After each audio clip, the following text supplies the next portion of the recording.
Hi.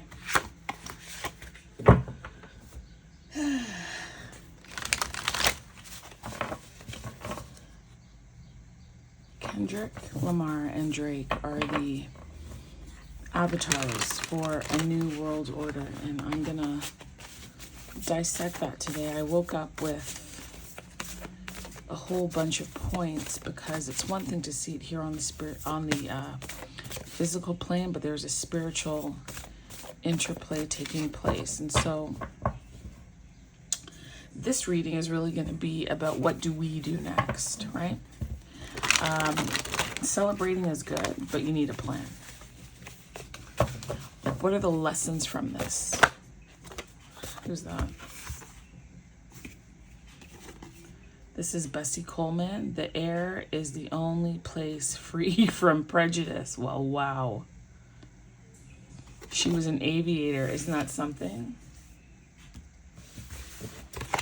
That is certainly a statement. The air is the only place free from prejudice. Meaning when she's up there, you know, race doesn't come into play. And I think that's interesting because I said I'm taking from a spiritual perspective, spiritual air above, and then we get that message. And I know a lot have been touched on race already. I might speak to it a little bit, but not a lot.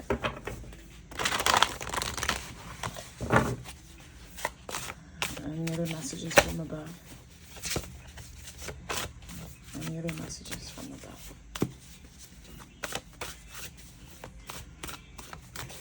Because that's wisdom. Oh, okay. This is Ida B. Wells. The way to right wrongs is to turn the light of truth upon them. Woo! Woo! This one here. This is Ruby Bridges. Kids know nothing about racism. They're taught that by adults. Wow. Who's this? This is Diana Ross. She's a singer. You've got to get out there and make your golden dream happen for yourself.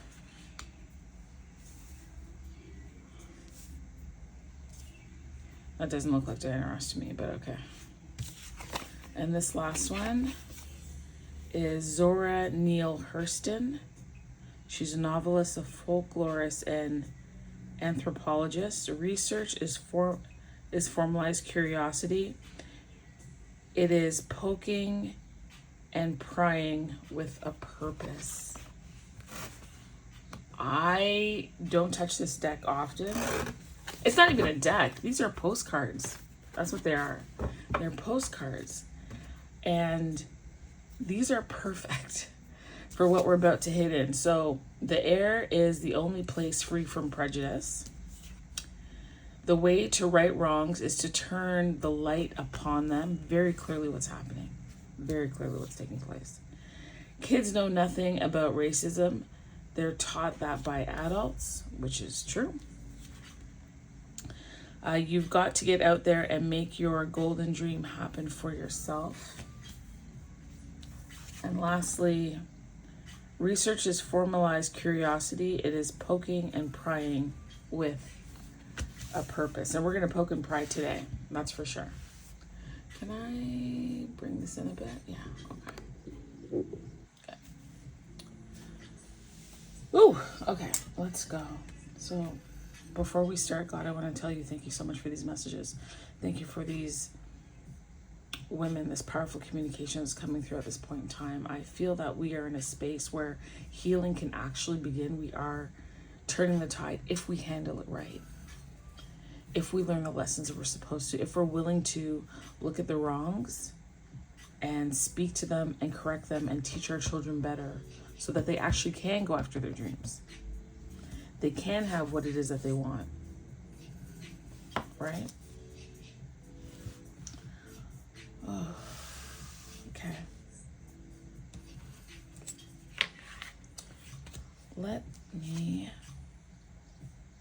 The air is the only only place free from prejudice. Oddly enough, at the bottom of the deck is the Tower.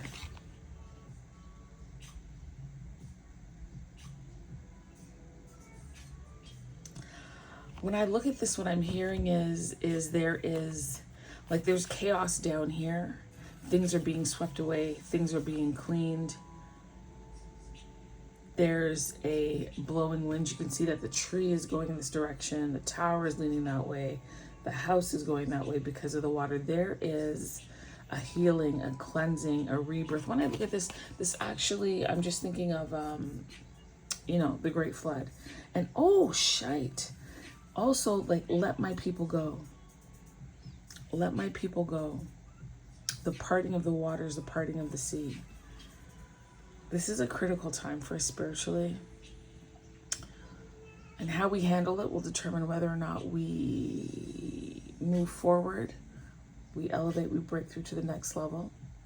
Not without difficulty and pain and all of that, or we fall back asleep and stay here for another, I don't know, 400, 500, 600, 700 years, whatever it is.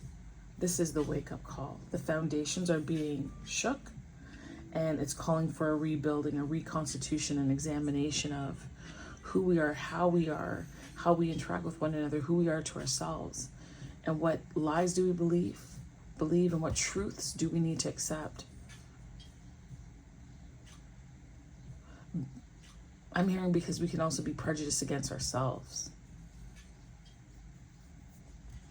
I'm hearing that prejudice isn't, necessarily like race-based or anti-black or anti-whatever racism. I'm or whatever it is. I'm hearing the self-doubt that is you being anti-you, against yourself. So it's time to sweep that away. It's time to clean. Oh God, clean house, water house, cleaning house, sweeping things away, and gaining wisdom in the process. This tree here.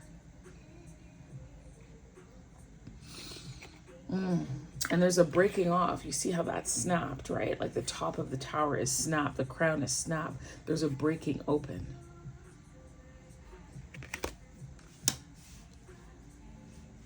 So when we talk about in the air, there's no prejudice.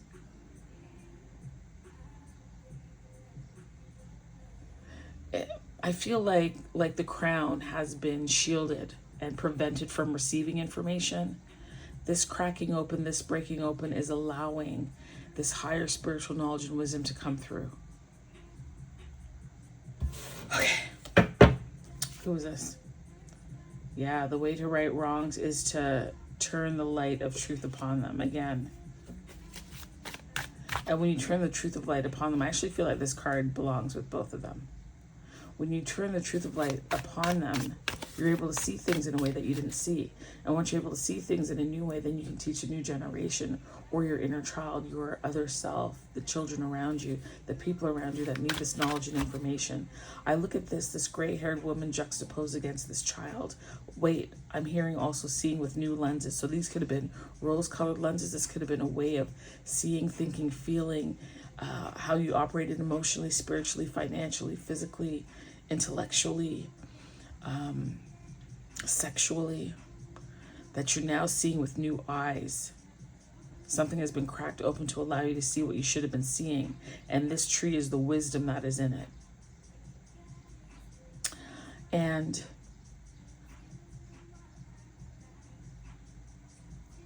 this glass is being removed is also a reflection of a renewing of the mind and seeing things. So there's wisdom here, yet there's also a shift in the way in which we perceive, read, and understand. We will never be the same again, is what I'm hearing.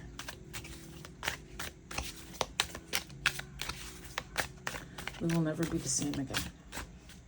Oh. What is this? Oh. I don't know. I mean, I better cover this because YouTube is supposedly being very funny with things. So give me... What can I use? Okay. Maybe that's not big enough. Can I do this?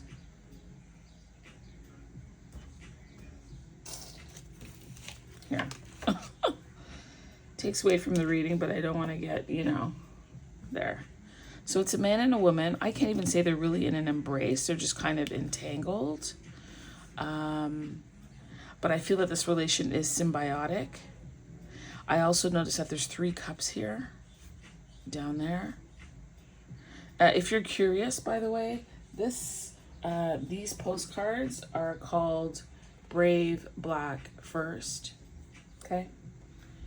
And then these cards here are the New Orleans VooDoo Tarot.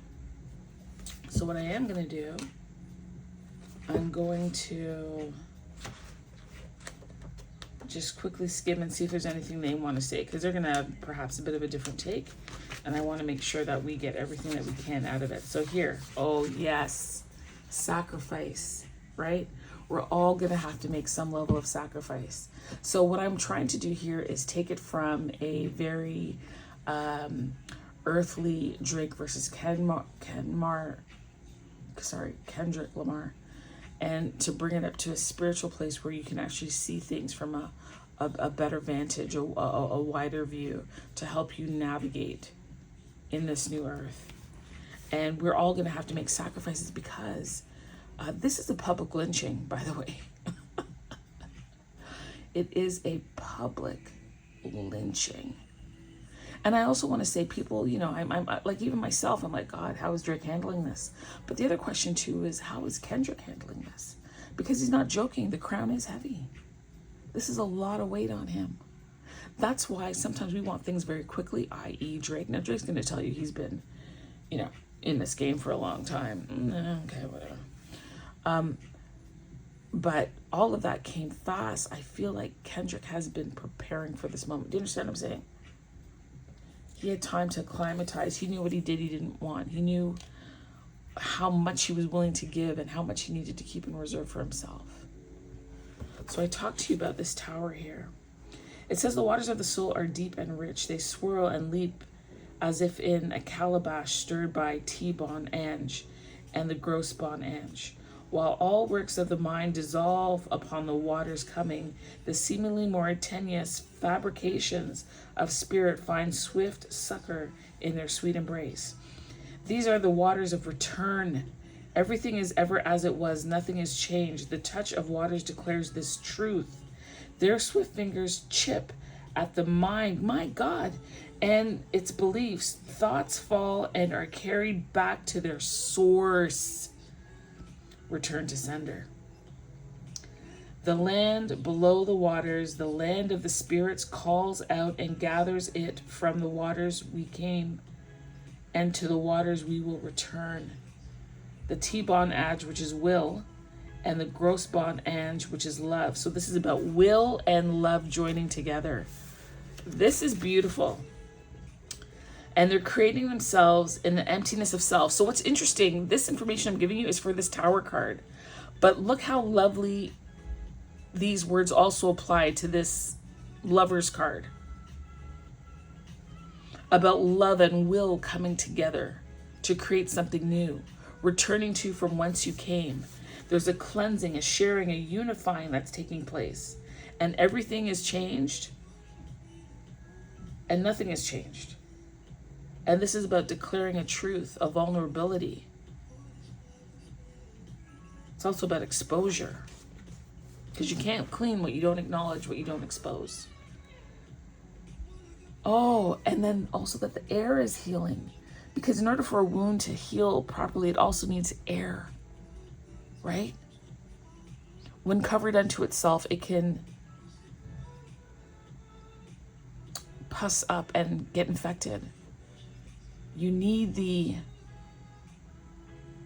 breath of air.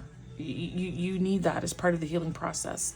A new way of thinking is required at this time.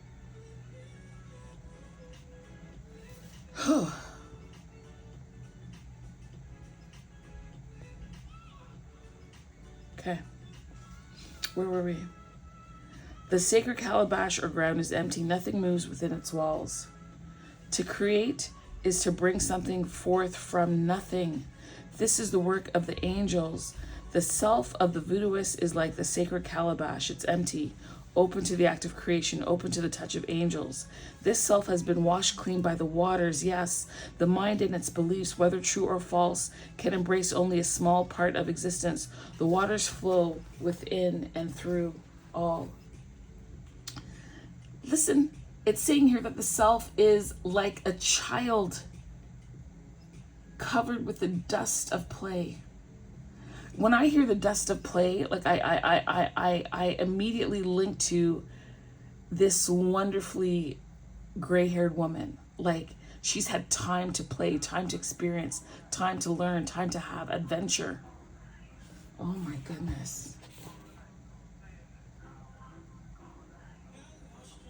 The waters come to wash, refresh, and empty its essential being. Wisdom is left. Conversation with Michelin Linden, 1991. I don't know what that is.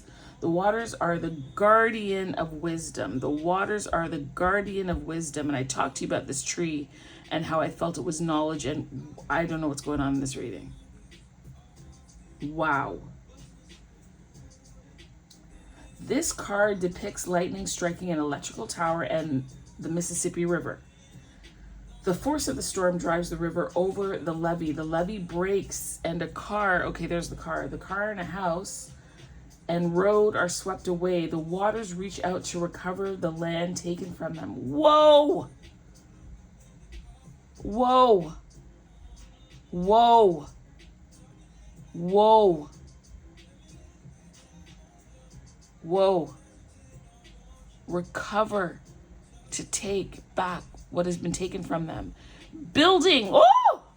Building on property that is not yours. I have to say, Drake has built on land that was not his, and it really does seem like it's being swept away. Again, this is not just about Drake. Look and see how this storyline shows up in your world, your life. Are you building on land that isn't yours? Are you helping to build someone else's dream and ignoring your own? What did we... This one here. You've got to get out there and make your golden dream happen for yourself. Wow. The waters reach out to recover the land taken from them. The blue sky reflects the blue waters. Ooh! And again, back to the air. Jeez. As above, so below. That's what I was saying to you. There's the earthly component and the spiritual. I don't know what is happening in this reading. Okay. I mean, obviously, I do know, but I'm so stunned. Let me tell you something. I woke up this morning. Hold on, watch. I woke up this morning and I had all these thoughts. Sorry, I'll show you my kids. I had all these thoughts and I wrote them, okay? I wrote them down. Kendrick, Lamar, and Drake, avatars for the new world. And I have all these notes. You can read for yourself. You can pause and read. You know, like all of this. And I did this at 9:45 a.m., actually a little earlier, right? This is when it's synced up here. And it's 10:11 as I'm doing this reading. Just so that you know that I was not, you know, I'm not, oh, well, this was, no. I was given this. I was in that space where you're sleeping and dreaming and yet awakening. And I was given all this information. And that's why I came on to do this reading. Damn. This, wow. Wow. So when I say I don't know what's happening, I do know some of what's happening. I'm just stunned at the way this thing is unfolding. Oh, I think I have to break this reading up in pieces.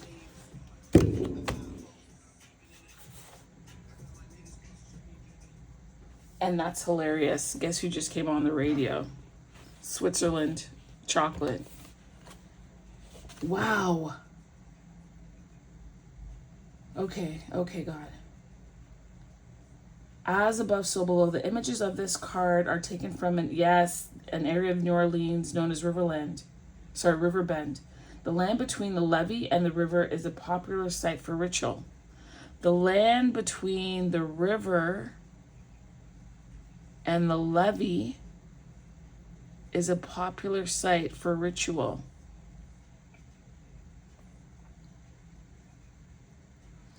Pieces of colorful cloth hang from trees, and on the ground are numerous places of worship and sacrifice. This also goes to speak. There's been so many people to sacrifice. If we want to keep it like at this level, perhaps your parents or family members have sacrificed either to make it where you are or to bring you from one place to another as you migrated, right? There could be sacrifice right now. There could be some kind of financial difficulty, relationship difficulty. Maybe you weren't able to play a sport, or you can't pay for your kid to do something because you're sacrificing to achieve something else. If I want to bring it down to this rap game, I don't mean game disrespectfully at all. A lot of people have sacrificed for it to become this level of genre, for someone to come in and set up on land that isn't theirs. Man, my God. To step on where people have sacrificed and put their blood, sweat, tears, and effort. You wouldn't dare go and do this on someone else's land or your other land. You won't do it there, but you come over into someone else's yard and do this.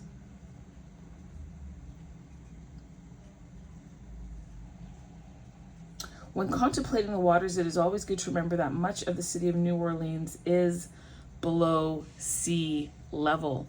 So what that says is it should not be unexpected that there's going to be a washing or an overrun of the water. That's why they need the levees. I don't even know if where I am here we have levees. I don't think so. I think for the most part we are above seawater. But this is required. I almost feel like this is a sacred land, it's a sacred space, and it's been violated. And God has set up life in such a way that there will be a cleansing. And so there are these mini floods that take place in our lives. Like we see, tsunamis and floods that happen. And in a physical perspective, oh my gosh, my house, my car, my pictures, my everything. There's a washing going on. Wow. There's a removal. Look. Hold on. I want to show you. I think I said this.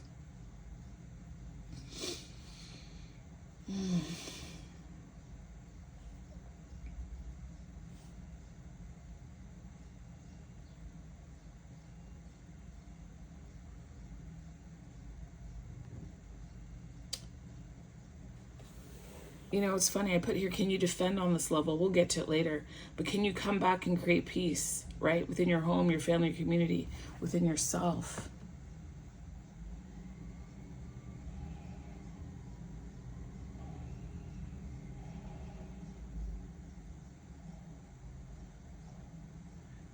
And that there's a mental rebuilding. Because here I'm also talking about the self-development. And there are many ways that one can level up. And a leveling up needs to take place. I put here that it's a public lynching, a decapitation, it's a Game of Thrones, it's become public sport, social media bloodshed.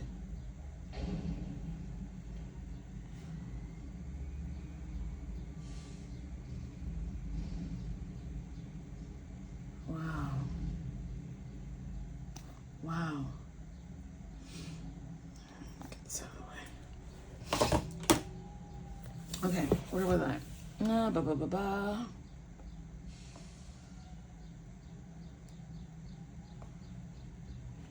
Below sea level.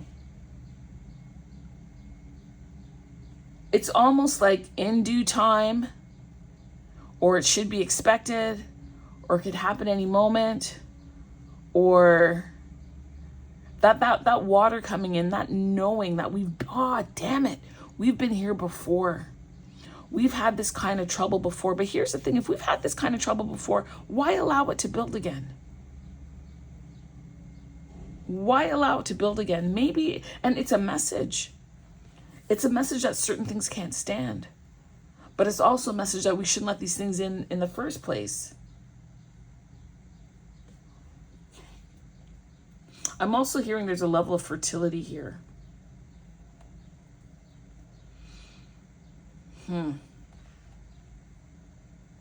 I also heard that we can't go without air. Okay, Google. How long can humans survive without air? Not more than 4 or 5 minutes. I can't imagine. According to Wikipedia, you can survive 3 days without drinkable water or sleep. You can survive 3 hours in a harsh environment. You can survive 3 minutes without breathable air or in icy water. You can survive only 1 moment without hope. 1 moment without hope. Nice of you to add that, right? So what the guys say, 3 to 5 days. Okay, Google, please repeat. Sure. According to Wikipedia, you can survive 3 days without drinkable water or sleep. You can survive 3 hours in a harsh environment. You can survive 3 minutes without breathable air or in icy water. You can survive only 1 moment without hope. And did you catch that? I'm going to call it a triple entendre. It's really not. But 3 days without water.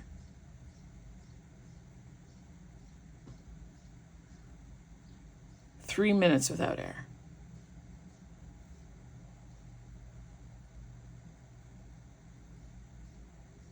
There's something there. I'm not sure that it's coming through. It's actually not coming through clearly.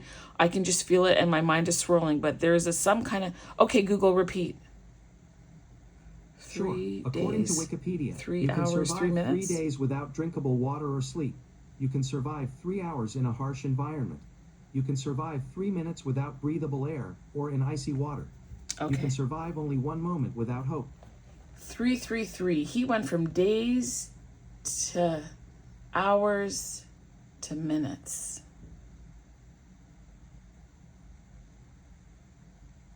There's a timeline here of some sort. If you see 333, that should mean something to you. If you've been seeing it or you're about to start seeing it. Your reticular activator is going to tune in very sharply to any 333. But days, hours, minutes. Oh, that's like a countdown. Oh, jeez. Okay. Attributes of the card include inevitable sacrifice. Sacrifice and sacred are derived from the same root, sacra, S-A-C-R.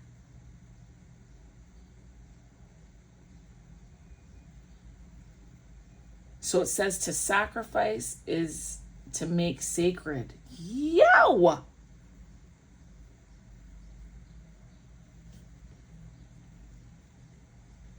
To sacrifice is to make sacred because there was something that is very important. So there's a cultural mowing of the lawn that's going on here. We have to remember what is important and what is ours and to value it. I don't know that we valued it. We didn't value it. You left the front damn door open and anybody walked in and somebody did. Now you're mad you got a robber in the house. All right. It says here the waters will come sooner or later, right? Whether, I just finished saying that. Whether bidden or unbidden, the dust will be washed away to reveal the empty core. This card contains the key to immorality. If we identify with the dust, we will be carried back to the source. If we identify with the empty core, the hollowness of the calabash, there will be nothing for the waters to touch. And from this emptiness, our voices will be as those of the, I don't know what this is, Loa or L-O-A. So the contemplation is to resist the waters, is to cling to the dust. And so what's happening here is that we're seeing that emptiness and the things that, you know, from a societal perspective, we think are important: cars, money, house, status, clothes, you know, education. I'm not saying you don't need those things. Of course you need them. You don't want to walk around educated, unclothed, and hungry. And there are people that do that. And I don't think it's because they want to. But there's some kind of spiritual lesson in there for them. Mind you, that's not our discussion here. To resist waters is to cling to dust. And so the beckoning here is to make sure that you're holding on to things that matter. Oak, the hollowness of calabash, like just stuff, like nonsense. Okay, Google, what's calabash? Here's the definition of calabash: an evergreen tropical American tree which bears fruit in the form of large woody gourds. The hollowness of the calabash. Okay, Google, tell me about the trunk of the calabash tree. On the website rayon-to-serre.com, they say, its pretty gray and wrinkled wood develops into a beautiful, very decorative silhouette. Its beautiful flowers remain hanging on the trunk and the branches themselves. Yellow-green streaked with purple, they exude their sweet fragrance for many months. Okay, Google, is the trunk of a calabash tree hollow? Sorry, I didn't understand. Okay, hold on.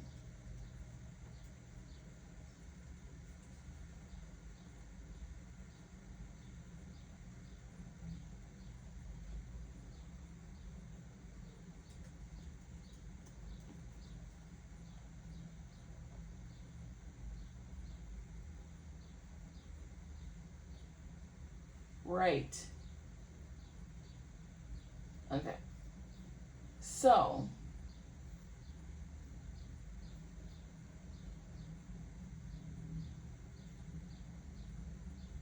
give me 1 second.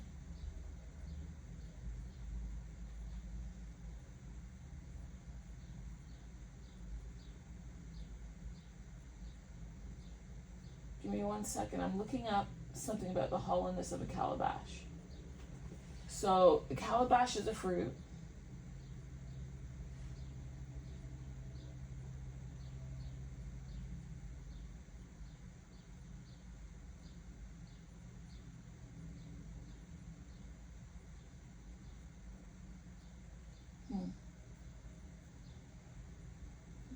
Okay, let me go back. I don't want to get stuck on this, but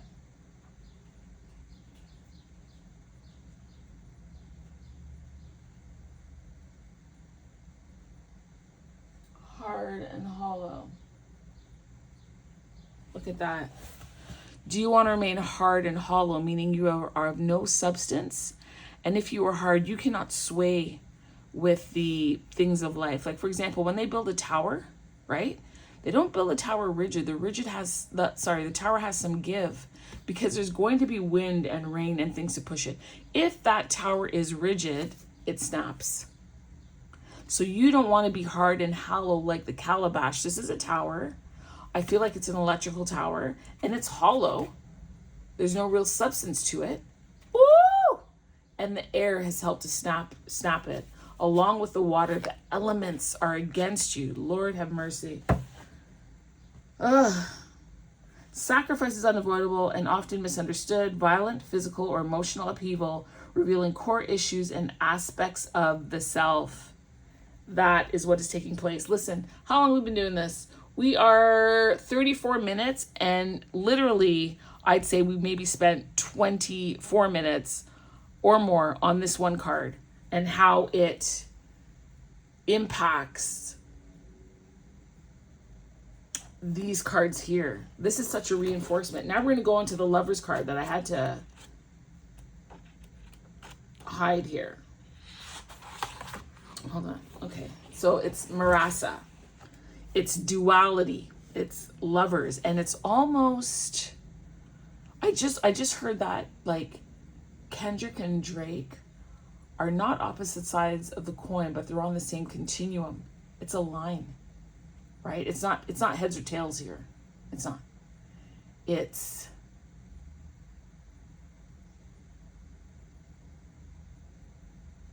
like a sliding scale. I'm hearing to draw something. Hold on. Can I? Okay.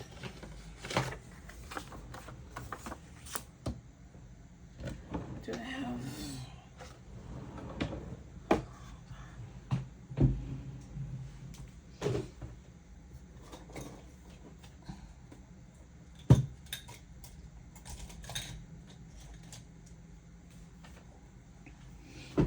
This work? Let's see.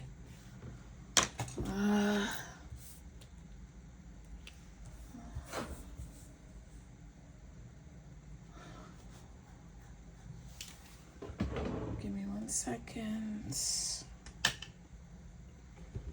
wasn't expecting to do this. I could just use this. Okay. I'll put it here. Oh.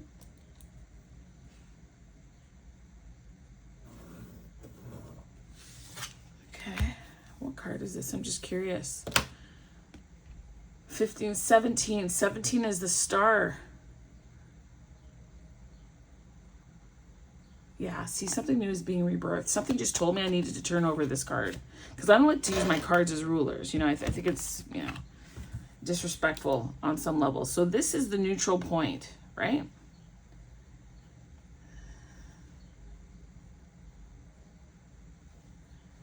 I'm hearing to put Drake over here.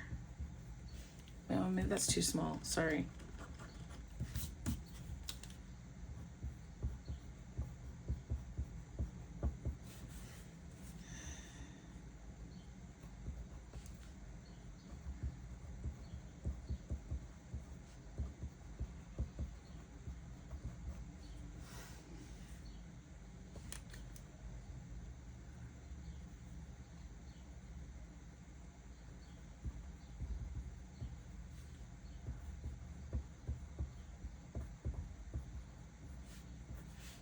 Okay.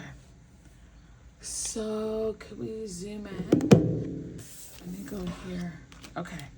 So when I was saying that this is a continuum, this is like, they're not, as I was saying, they're not two sides of the same coin. They are a continuum, and it depends on where you stand. So Drake is over here. I'm calling him Swiss chocolate. Why? Because Switzerland produces chocolate and they call it Swiss chocolate. When we know, or you should know in case you don't know, Switzerland gets its chocolate from Africa and South America, but yet they put their name and their stamp on it. You follow? Okay. Kung Fu Kenny, because apparently that's what his name, he doesn't really want to be called K-Dot. I think that was his earlier years, but Kung Fu Kenny because he's chopping up. He's chopping, right? But there is a continuum here. Hold on.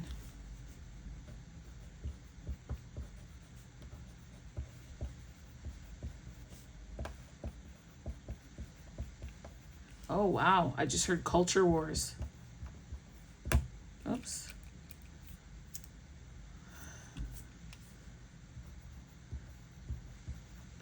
Okay.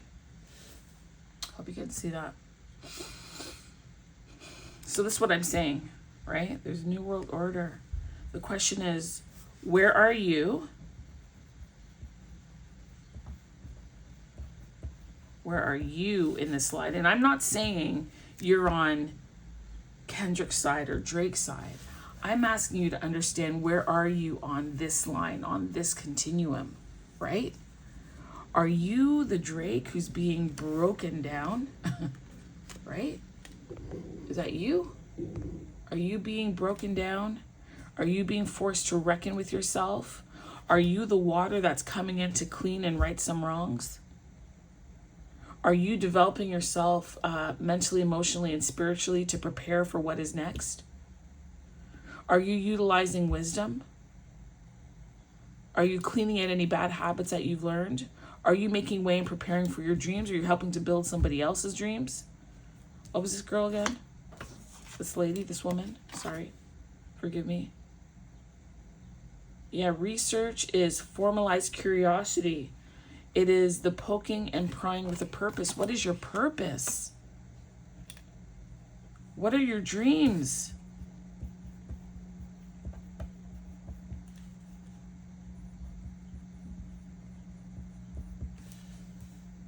Right?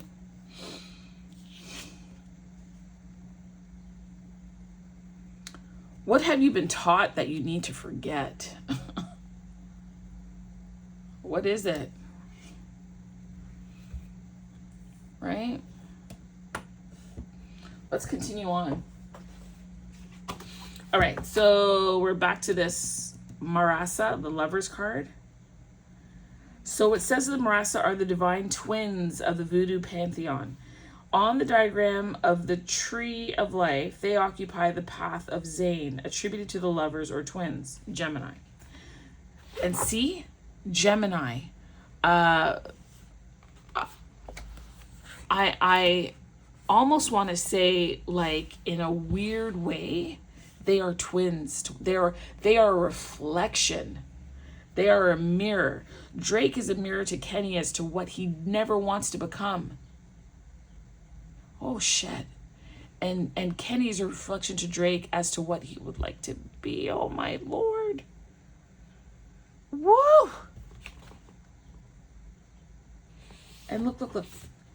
It says here, let me cover this, that the play of these Marasa or twins is that of duality. And again, here's a duality, right? Young, old, remember, child, playing in the dust. You get it?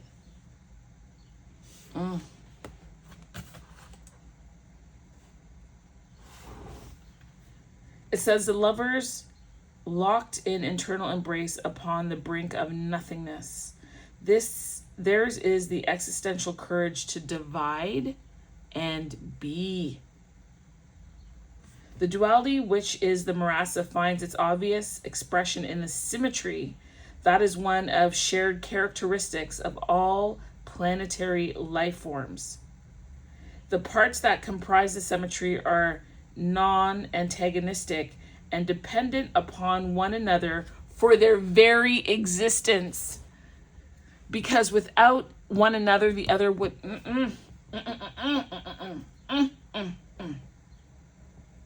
Wow. The position of the figures of the card calls to mind the shape of the Vive used to call the Marasa.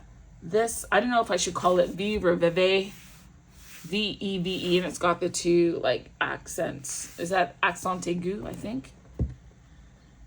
Is an apt depiction of the axiom as above, so below, because they are joined above and they are joined below. And that's why I told you at the beginning that this is both earthly and spiritual, as above. This is a spiritual thing. We're just we're just seeing it, right? And so this is the shifting of the glasses, this headgear here. Because before you were seeing just with your eyes, but now you're seeing with a new knowledge. Come on. The Marasa are a separate class of being that is quite apart from the... It's saying Loa. Okay, Google, what does L-O-A mean? On the website dgs.ca.gov, they say, a leave of absence is unpaid leave that allows an employee No. Okay, to be Google, off work. stop. Okay, Google, what is Loa in, I don't know, in VooDoo? I don't know. I don't even know what to call it. It won't be able to answer me because I'm... Sorry, I didn't understand. I know, I don't understand either. I'm not really sure what my question is because I don't know. I'm trying to see if they have anything here listed, but that because this is the second time we're hearing it. We heard L-O-A, Loa, I guess, in the Tower card, and now we're hearing it in the Lover's card, and I want to know what it is. Loa in... Okay, so okay, here we go. Loa, they're spirits of the VooDoo. They're referred to as mysteries or the invisibles. They're intermediaries. They have their own personal likes and dislikes. Okay, fine. The meaning of aloha. No, they're giving me that leave of absence nonsense again. Okay. What is this? Haiti, loa meaning. So they're talking about, it says here, the spirits that inhabit Afro-Haitian religion. They're seen as powerful protectors, healers, divine messengers who bridge the gap between humans and God. Is that not something? Is that not something? Think about it. And I'm not trying to elevate them, but let's say, you know, we're here and Drake and Kendrick are in the, okay. Let's turn this over. So what did I just read? Okay. So this is, we'll just call this the mass. Oh shit, I'm writing on whatever. Okay. We'll just call this the masses. And how can I make this picture? Okay.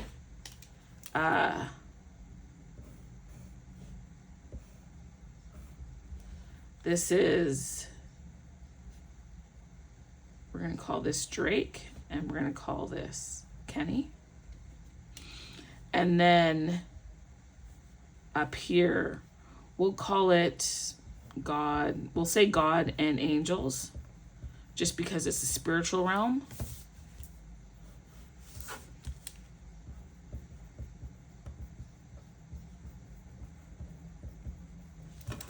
Sorry, I'm writing fast because I don't want you kind of sitting there while I do all this drawing. But these, so what you're seeing here, when I do this, right, it's because this is the image that I'm given in my head. So I get a flash, but I still gotta communicate it to you. And sometimes it takes me a while to communicate, but sometimes if I do it visually with what I've seen, then it makes it easier for me to convey the message, right? So what's happening here, let's just, you know, say we're the masses. And what we're seeing here is, it's almost like we're watching a show. So this is, ooh. Wow. Okay.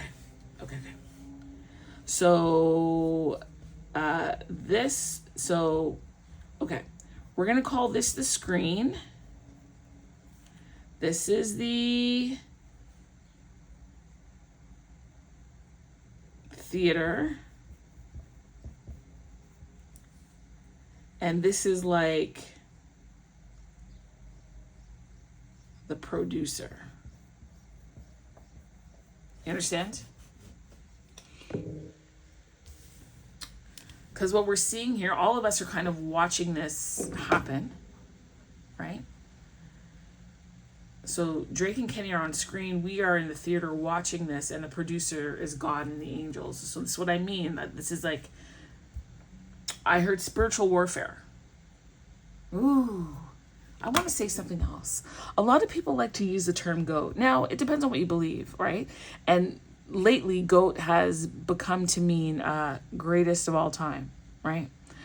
For those of you who are spiritual, for those of you who do believe in God, for those of you that might not believe in God, but believe that you want to do the right thing, be careful with that term goat. I'm just letting you know that biblically, the word is that God is going to come back and he's going to separate. And when I say he, I don't mean to say he. God is a plural term. I want you to understand that. I don't want to get into it.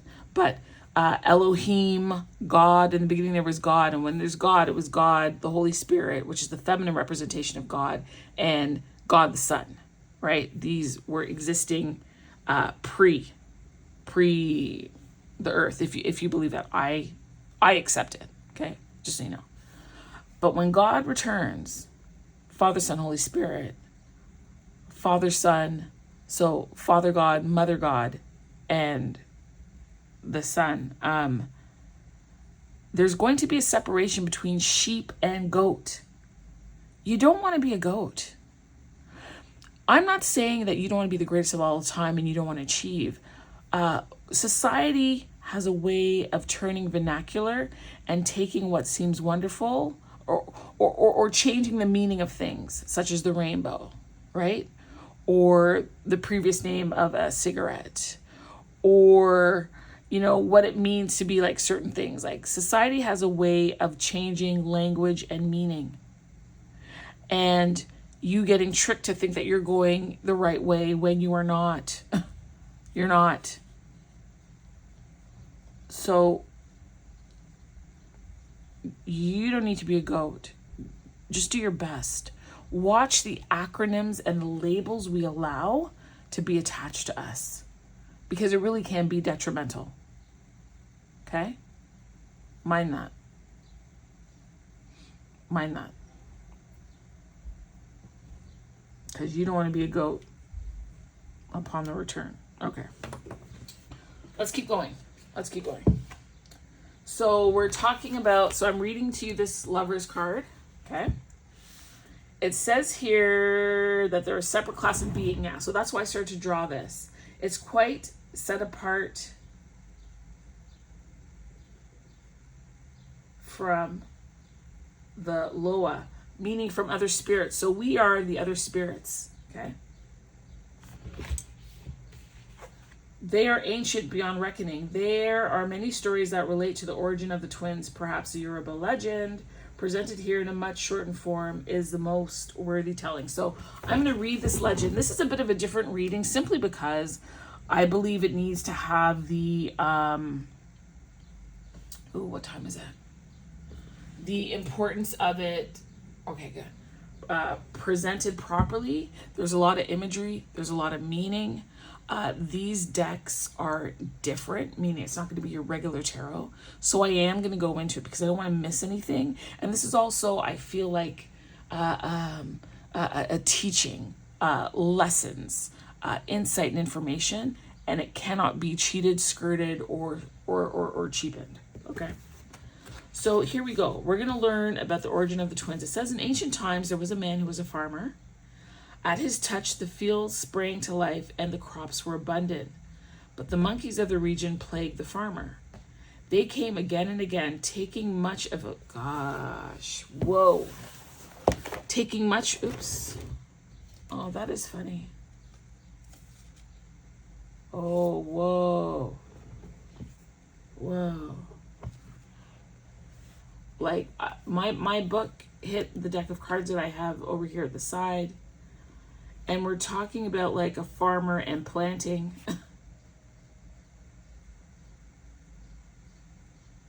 I don't know, what is this? Dambala la flambeau. This looks like the devil of fire or something. It's a 1. And then this guy's like harvesting. He's checking his harvest. Wow. Maybe we come back to that. Yeah, like, look at this. At his touch, the field sprang to life and the crops were abundant, but the monkeys of the region plagued this farmer. They came again and again, taking much of his produce. In anger, the farmer killed the monkeys who came into the field. Still, the monkeys persisted. The farmer's anger grew, and he began to hunt the monkeys in the bush and the forest. Many monkeys were killed, yet the crops continued to be deleted. The monkeys, in turn, grew angry, and 2 of them entered the womb of the woman who was the wife to the farmer. The 2 monkeys were abacus, or children who die soon after birth. The woman gave birth to twins. Until this time, only monkeys bore twins. This was the first instance of twin birth among the Yoruba. The twins, being abukus, soon died. They entered the woman time and time again, and each time they died soon after birth. What kind of... The woman and the man were desperate and consulted a diviner. They were told that the twins came from monkeys. The killing of the monkeys had to stop, and the monkeys were allowed to eat the crops. They accepted this advice, and the following set of twins lived. The twins had great powers and caused the farm to prosper. Because of their origin, the twins are often called Eden, meaning monkey. This tale of the twins' origin, listen to this, points out the importance of accepting differences. To actively oppose a force perceived as threatening oftentimes only makes a bad situation worse. Seeking for a means to provide mutual benefit is a powerful way to address potentially disturbing situations. Their aspect takes the form of a double figure, male and female, touch and take on the form of a marasa. The three-chambered bowl under the figure is an example of one type of bowl used in services to the marasa. Remember, I called this like the 3 cups, right? Because it was a lover's card.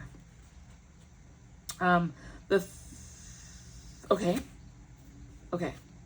So the 3-chambered bowl under the figures is an example of one type of bowl used in services to the marasa. 2 of the chambers are for offerings to the marasa. The 3rd chamber is an acknowledgement of the fertility of the marasa. From the 2 is born all. The creation and reconciliation of distinctions is their primary attribute. The enjoyment of duality is an expression of existence, acceptance of differences, the possibility of turning a perceived threat to your benefit by emphasizing common ground or interest, childlike qualities, childlike fear, anger, or mirth. So it's interesting that when I went to get it, we got a farmer in the field dealing with his crops, and we have something here that's very angry. Like what is fueling these two is this. Now, one can argue that it's I'm hearing it is love for his people. And when I say people, his people, I'm speaking about Kendrick. I'm speaking about love for Black people, love for his community in Compton, love for California, and love for being an American. That is where he is coming from. And to his mind, Drake doesn't represent those things. Drake is like a monkey, coming in, taking, destroying. Wow. I think the way that peace is found on this is not, like Nas and Jay-Z on the stage saying all is well. All is not well, okay? And that's why we have to wash certain things away. That's why there's a breaking open. That's why there is new air and wind coming in to expose the truth, to speak to it, to gain a new perspective, to wash away what is dirty and unclean and has been, and the sacrifices that have been trampled upon. Wow. Listen. Woo. Okay.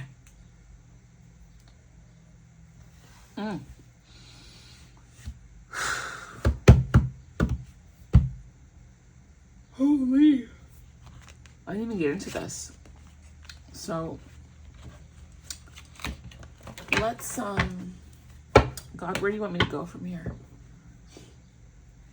That was a lot, and literally it was really these 2 cards that set it all off. But it's funny. Earlier this star card came out because I use it as a ruler. Oh my God. I use it as a ruler for like to make a line over here when I was talking about them being on the same continuum. And this is the star card. Remember, the Google said it's in 3s, 3 days without water, 3 hours in harsh conditions, 3 minutes without air. And then he said, but just a moment if you're hopeless. And this right here is the star. I heard London Bridge is falling down, but we're going to read this because there is something there. Like, wow. Hold on. Verse 17.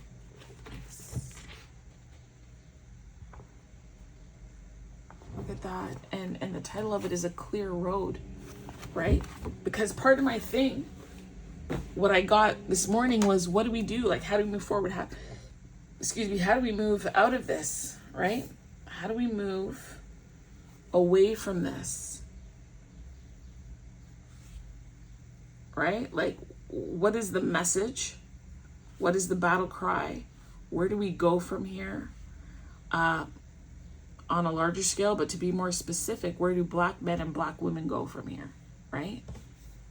So the fact that this card is a clear path and the star, like, whoa.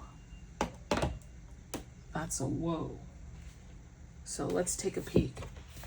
It says here, in the day there is but one light. In the night there are many. That's deep. And just not, we see the sun during the day and at night we see stars. No. Like, there's many paths.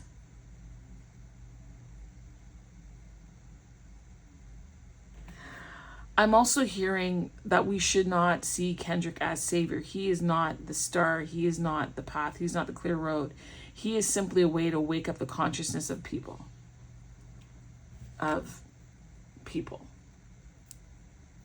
Right? Wake up. Every man and every woman is a star. Fate upon fate, destiny upon destiny revolve across the heavens as distant pinpoints of light. Night's abyss serves as the womb of magical birth. As above, so below. This is the second time we're hearing of as above, so below. And that was the second time we were hearing of Loa, which is the word for spirits. I told you this is a spiritual reading. It's more than, YouTube views and distilling, all the meanings of what's going on. In the day, our sun provides equal light to all. The night is a time of subtle influences. Our star holds our destiny. Here is a reference to not so much to the physical entity that roams the distant skies, but to the interplay between the light cast by a particular star and the light emitted by a zone of power situated at the top of the head called the crown chakra. Now hear me. I already told you about being enlightened. I already told you about the opening up of the top of the head to receive information, to receive guidance, to receive insight, direction. What? The link between the light of the star and the light that emanates from the top of the head appears as a tube or a tunnel which allows direct communication.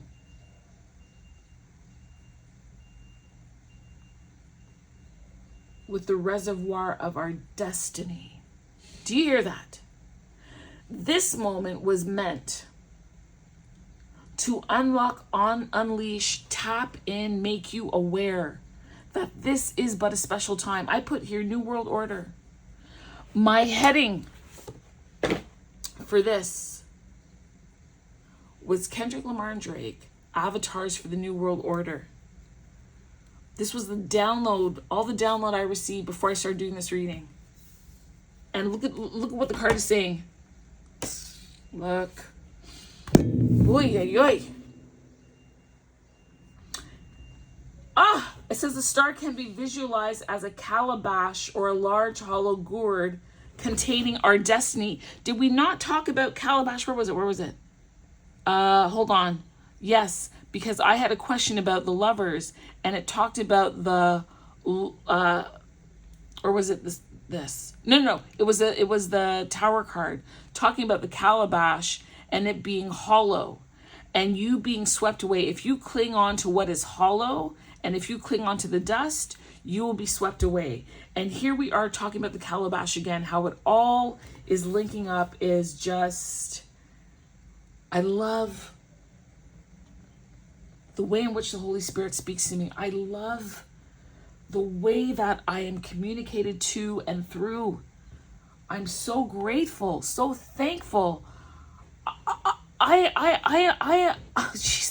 I'm blown away. I'm blown away by how this all unfolded. I'm blown away by waking up and getting all this download. I'm blown away by how it's showing up here. And the cards are, my Lord. Woo!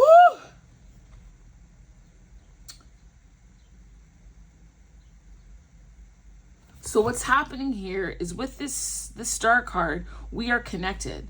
The sun gives direction and illumination to all during the day, but the night, it's almost like everybody has their own destiny, their own star, their own path, their own clear road that they need to follow to get to where they're going. And they have their own clear road. They were destined for this moment.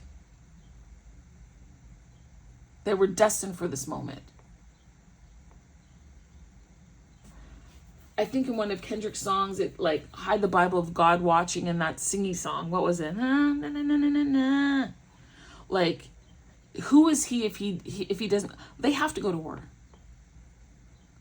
and not war in the sense of killing one another, but war in the sense of enlightenment.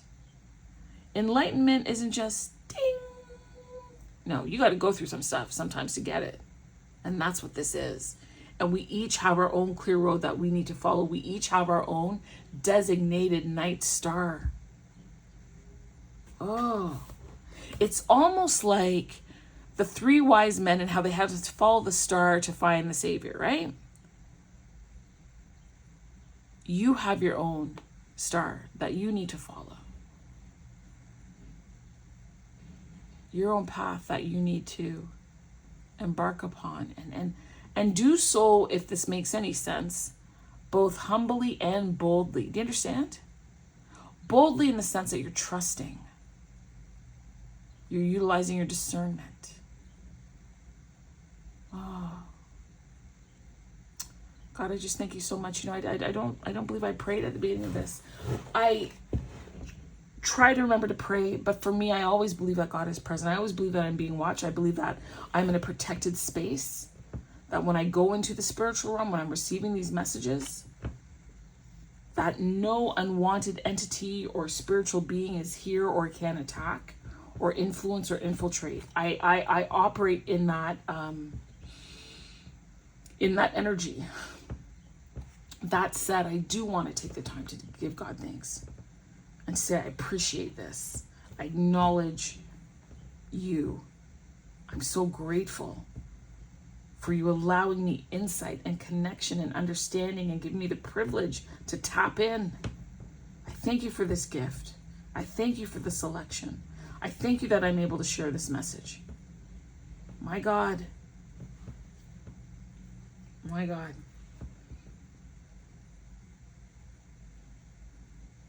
And it's funny, I open my eyes and I'm saying, my God, and I'm just seeing all these women here. And I know that we've been led to believe that God is masculine.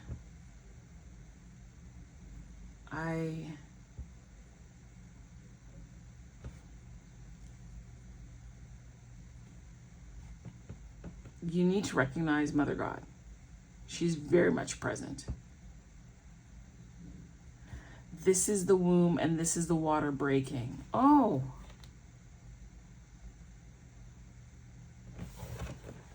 I am hot right now. Where am I? Okay. The great African oracle Ifa is composed of descriptive readings known as Odu, which can be understood as big calabash. In this sense, Ifa presents her destiny as contained within the calabash. It is as if these Odu, which is descriptive readings, in the form of stars, trace. You know what came to mind? All the Stars, I think it's called, by Kendrick Lamar for Black Panther. I feel like that's a song that needs to be listened to. If I had a non-copyright version, I would play it, but that song right now.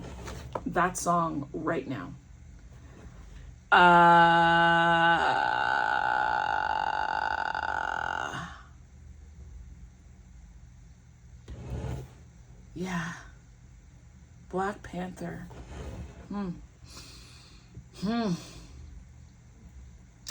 Okay. Aoife presents her destiny as contained within the calabash. It is as if these descriptive readings in the form of stars trace the brilliant lines of destiny across the face of the night sky. So if you look at this, there's a baby in a womb. There are stars all over. There is a connectedness. There is information. You see me? I know a lot of people think tarot is bad, it's wrong, it's evil, it's this, it's that. If you use it for that purpose, absolutely. But we are getting a word here. We are getting a godly word. We are getting spiritual, heavenly insight and understanding. Right? If you're looking to astrology to mark every move you make, I think that's a bit problematic, honestly. Right? But as a tool, as insight, as gathering information, as confirming information you receive, that whole download I got was from God, from the Holy Spirit, no doubt. Look what's showing up here. This is not me just making up any old cards and pulling any old anything. Not at all. It's a real thing. Okay, let me continue on. I need some water. Whew.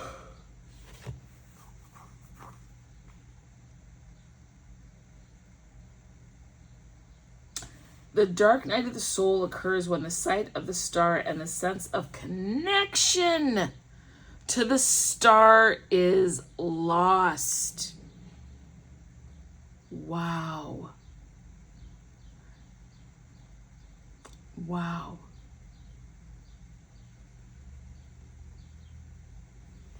Listen, and Drake is going through the dark night of the soul. No question about that. No question about that.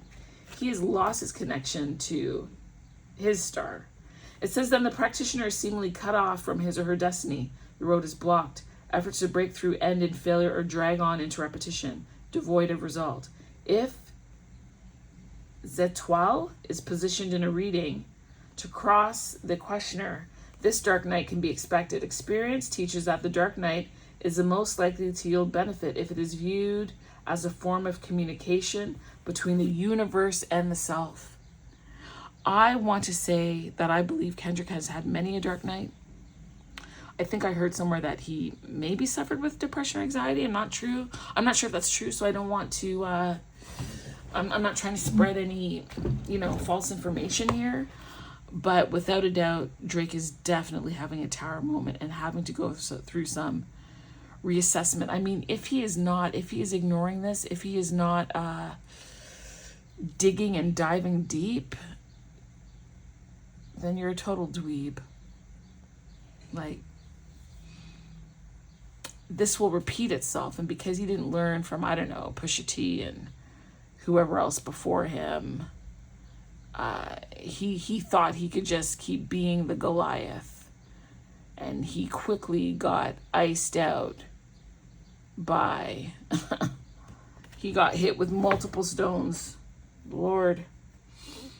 Okay, what do we have here?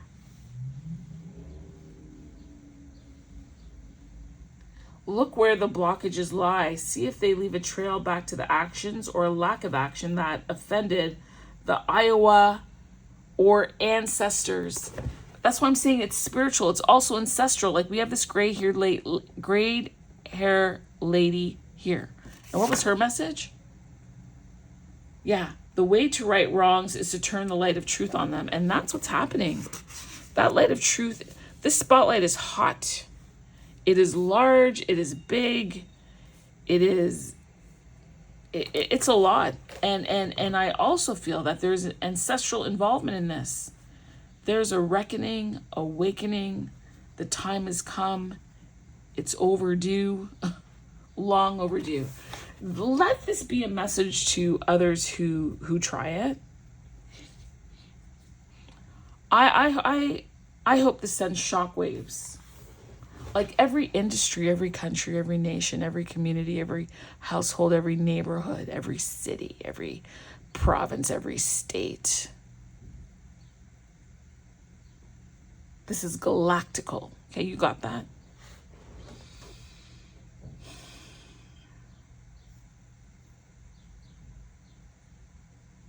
Perhaps sacrifice is called for. Perhaps a change of action. We talked about sacrifice here. Do you see all these cards are interplaying with one another? This is wild. The aspect of the card that is that of a babe in an egg, sucking his or her thumb as the egg floats in the black of the outer space or of the womb. Streamers of light swirl around the egg and careen into the darkness. These streamers are the basis of connection between the head and the star. Remember, the breaking off, the opening up, the allowing in, the crown chakra. Okay? Attributes of the card include the search for an understanding of one's destiny. Doubts drop away and the road is clear. Remember, I talked to you about doubt earlier, about turning against your own self, right? Look into the night sky, star upon star, system upon system.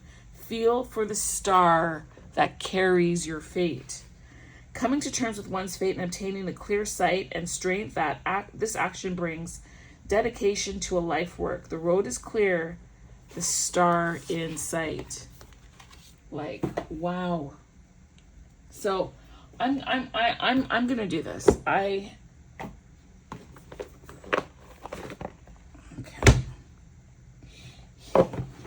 Here's the other deck we're gonna use, the blind spot. Let me tell you, if you want to be kicked in your chest, this is the deck. I'm curious. Dear God, thank you for this reading, this information. I'm looking to understand what is the underlying issue for Drake. Out comes the card 47. I think he's 37, is he not? So this is the outcome for Drake 10 years from now. Okay, Google, how old is Drake? 37 years old. See? What is going on? Okay, 47. What is number 47? I'm so curious. Woo! Shit. Oh my God. It says number 47 is looking to the outside. Oh, I don't know about this one.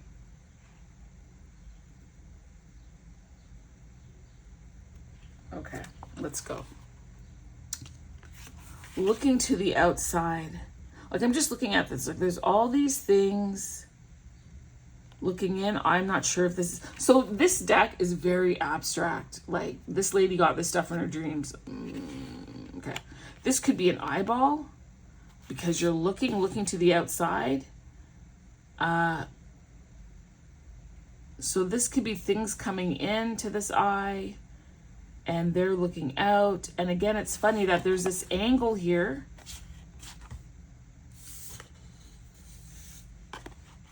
Right? And remember, look at that. Remember when we had the lovers, we talked about like that, what was it called? Marasa and that X. And then here I've made a bit of an X.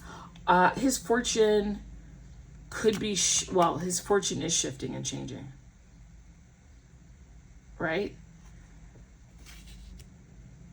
It's interesting that I picked this triangle down to be the one that's going like this, right? Like, let's call it the V as Drake. And there's a V here. All right, let's go. Looking to the outside. What does it say? If you have drawn this sigil, you are looking to the outside when you should be looking for answers within. Oh my gosh. It is very likely that if you've drawn this sigil that you are currently looking to everything else to make a decision or to know what is right. You are being quick to assume that people around you know what you do not know, and you are quick to emulate them as a result. Holy shit. For example, we tend to slow down our speed on the highway if cars ahead of us are slowing down without knowing why, because we assume other people do know why. We tend to accept a doctor's diagnosis or advice without seeking a second opinion or honoring our own intuition about our own bodies because we assume that being a professional means that someone always knows. We tend to buy and wear what celebrities wear and use products celebrities use because we think they have their fingers on the pulse of something we don't. And they have things we want to have. We tend to adopt our parents' values because as children, we assume they know better than we do. Now look here. I already talked to you about shedding certain things. Some things that you need to shed generationally. We talked about the air, mindsets, beliefs. We talked about that earlier on in the reading. My God, looking to the outside for Drake, and that's what he's done. I'm not sure what I said before I pulled it. I think my initial question was, we want to know what Drake's problem is, right? And then I also said that this is his outcome in 10 years, because I think currently he's 37. So 10 years from now, jeez, oh, bread.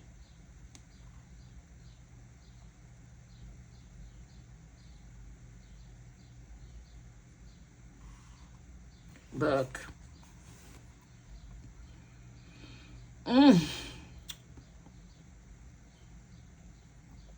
Wow. Lord of mercy. We tend to, okay, I read that already. Having a sense of self versus other is part of participating in this physical dimension. The individual perspective and experience is what is currently serving the expansion of this universe. And so we perceive a difference between ourselves and the rest of the world. It is possible that if you have drawn this sigil, you struggle with boundaries. Woo!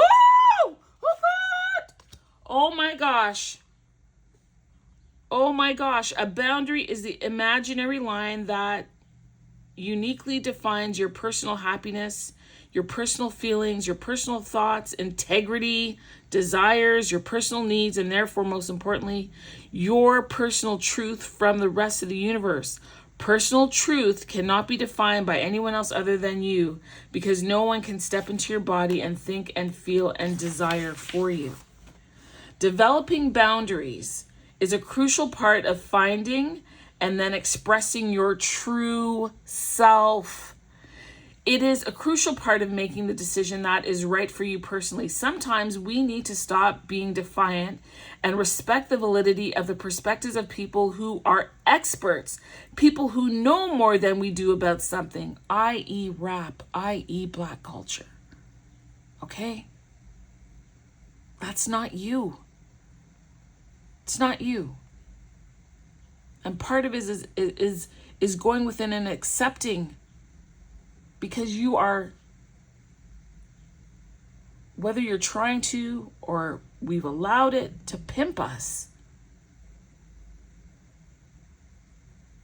because what you got is not that fly.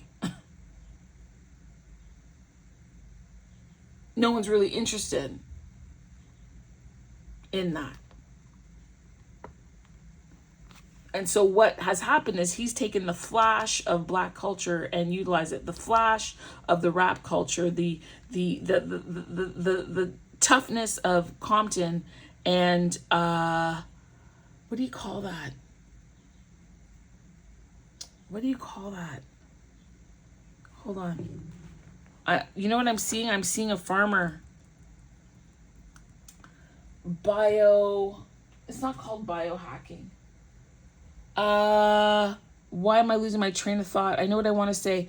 Okay, Google, what is it when a farmer combines seeds? Sorry, I didn't understand. Okay, Google, what is it called when a farmer combines two different seeds? Hybrid? Sorry, I don't understand. Not cross-pollination, when farmers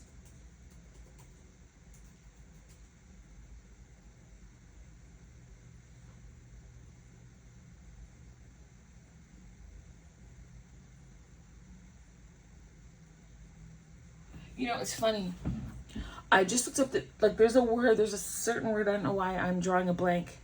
But what I'm seeing is there's a cross-pollination taking place.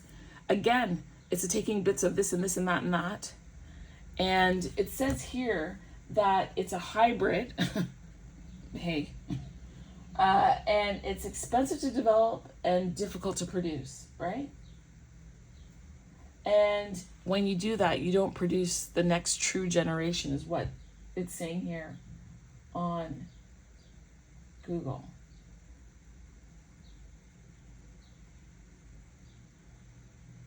And do you know, in order to do crossbreeding, they drill the center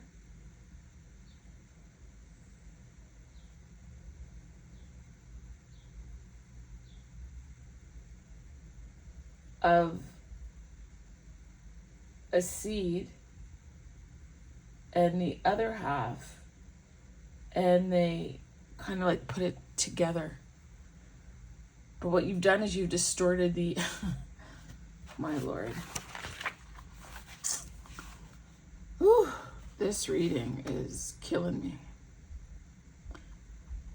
Okay, let me take that back. I just heard don't say that. No, it's not killing me. I'm just like, wow.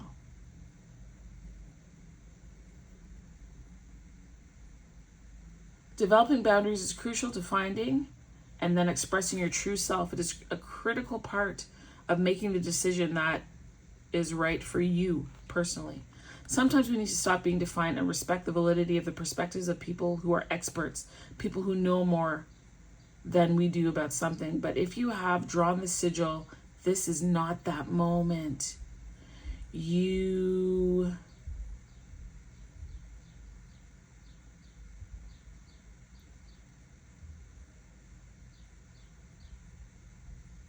are being called to march to a beat of your own drum. You're being called to become aware or heed your own mind and your own feelings and your own sense of knowing, even if it contradicts what people are thinking, saying, and doing. Stop relying on the cues you're receiving from your environment. You really do know what is highest and best and the truth in this scenario, no matter whether or not you have the bravery to admit it.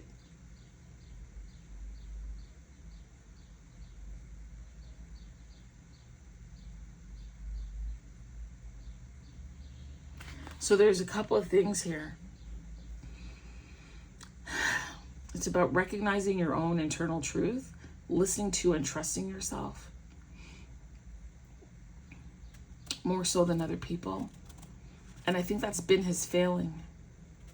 Not being true to himself, being a hybrid seed. Or I don't think you could have a multi-seed, but like courage is required here. He's in a moment where courage is required. Wow. Where's my oh yeah, here. Let's see. I made a deck. I made my own deck. Let's get some closing words on this.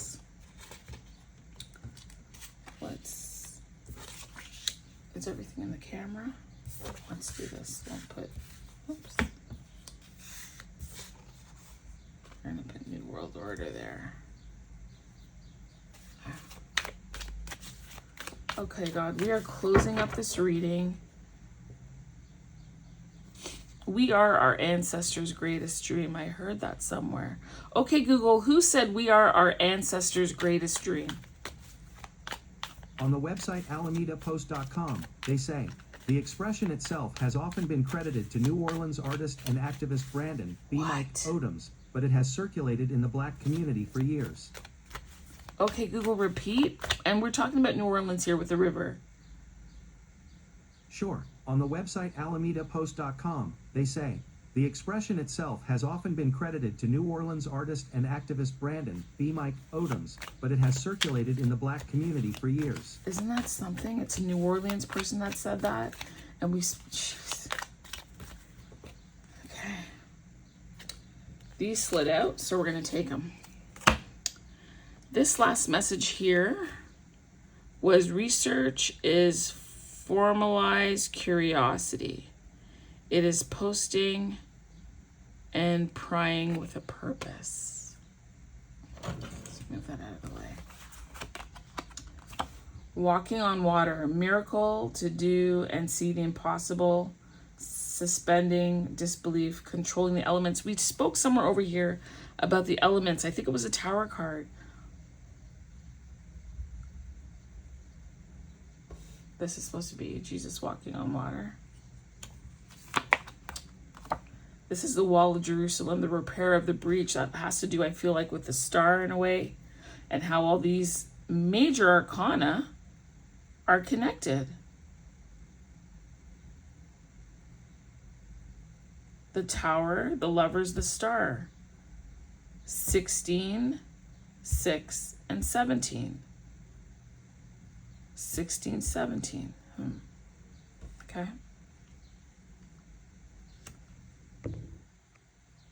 All right. Siblings. Again. A family celebration, support, experiences, joy, sorrow, fun, conflict, disagreements. And I would put that here with the Marassa, right? The twins, family, connected. What's this? Grandparents. I would put that here for wisdom, right? 2 fish, 5 loaves.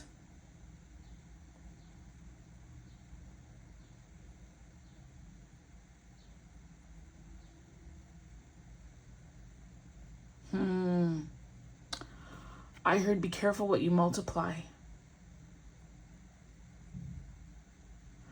Be mindful of what you're believing in. Be mindful where you place your energy.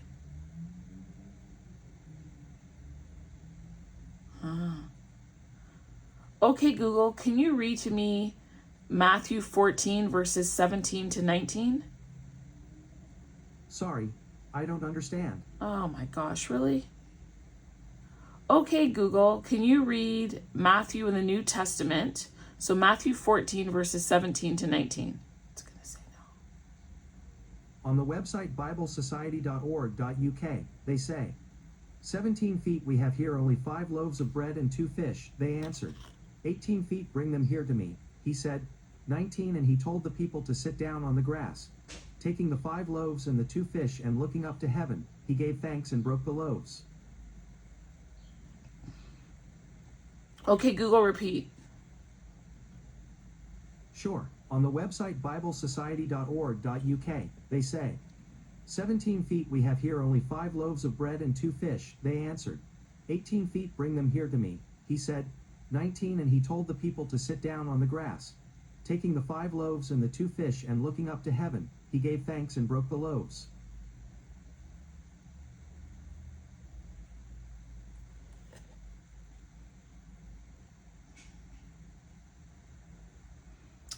I'm going to turn this card over, and then look at that. The Holy Spirit. Mother God, rescuer, wisdom, designer, creator, guidance, aid, protector, the feminine reflection of God, hovering, attentive, and ever present. And I just a while ago talked to you about, holy moly. But what about this 2 fish, 5 loaves? I'm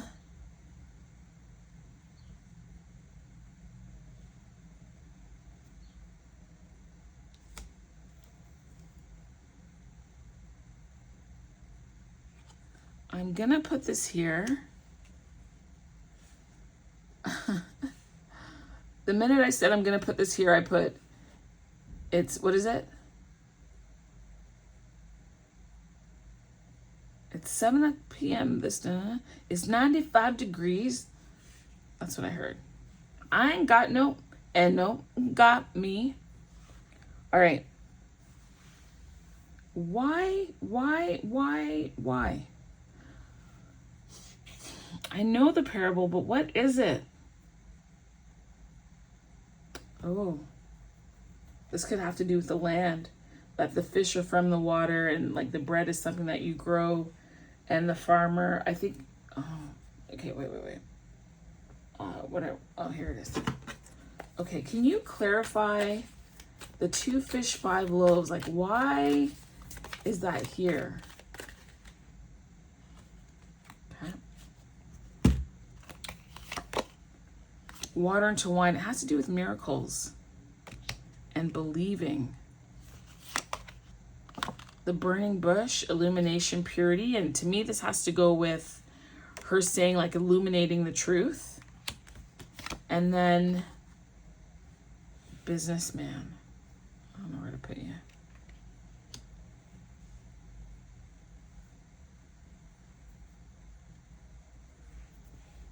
What time is that? Oh, I gotta go see.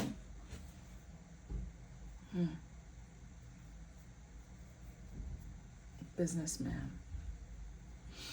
I mean, I'm hearing certainly be careful who you make arrangements with, contracts with.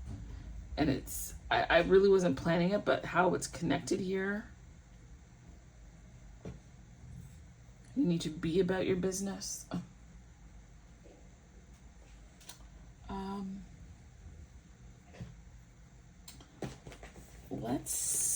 Let me pick, oops.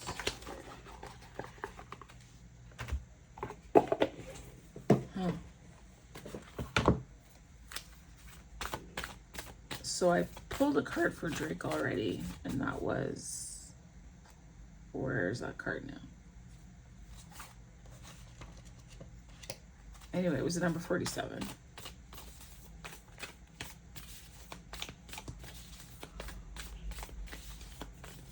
And I'm gonna pull a card for Kung Fu Kenny.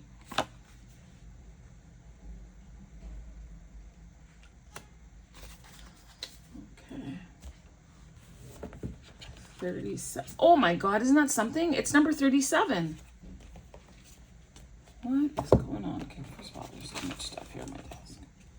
Yeah, okay. Number 37. Ooh.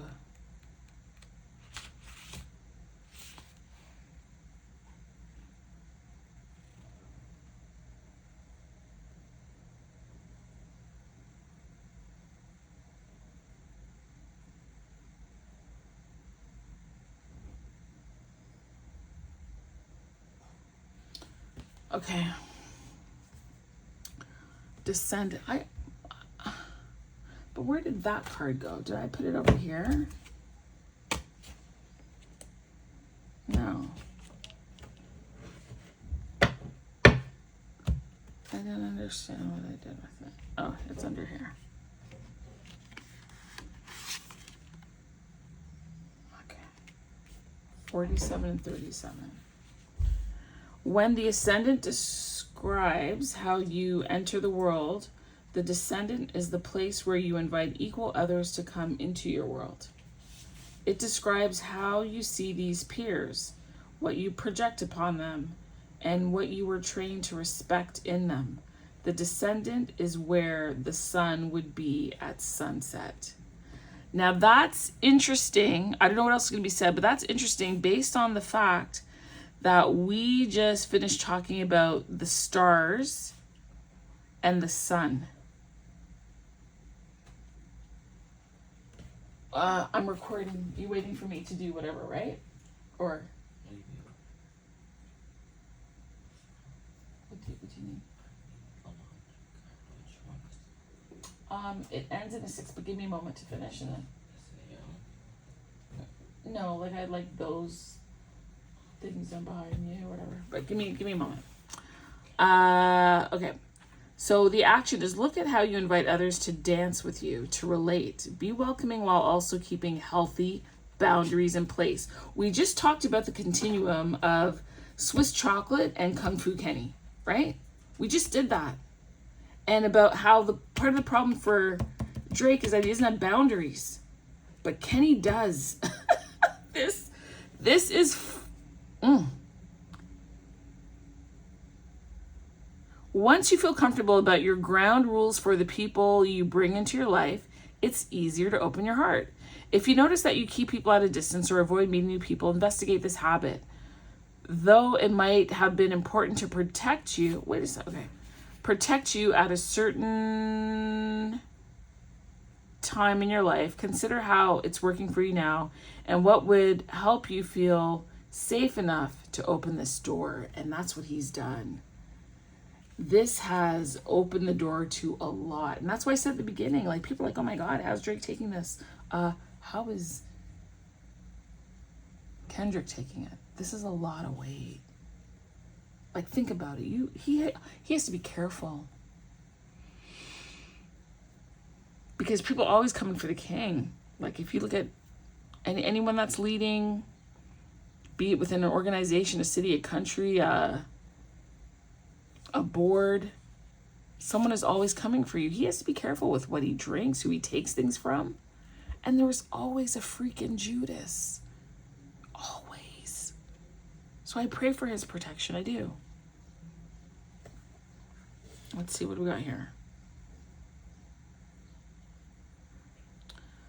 Also notice what areas of your life you ask other people to do work for you. The descendant can point to what you might try to import from other people. While this practice can refer to an important skill in a work situation, it has dangers in a personal relationship. If you feel disempowered, you might be drawn to powerful people. If you're an extrovert who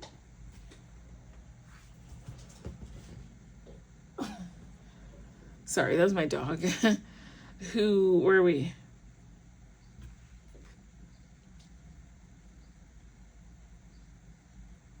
Who craves emotional and spiritual intimacy, you might draw in someone who helps you cozy up at home.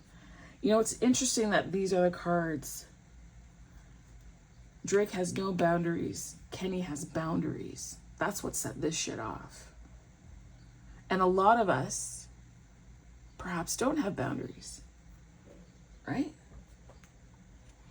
He doesn't have his own self boundaries, and he violates the boundaries of others. And Kenny has stood up and said, not here, not no more.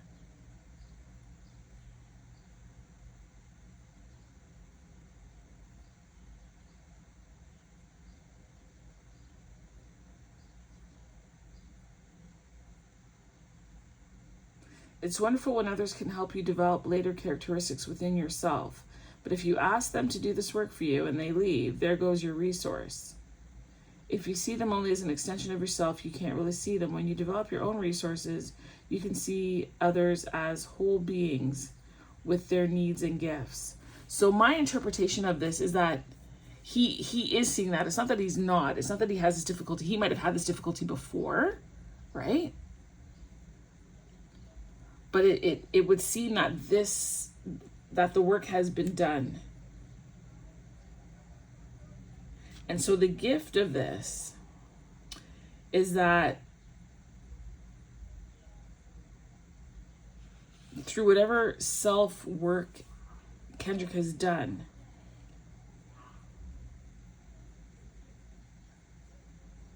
he is tended to the inlet of his heart and invited in relationships that are clear,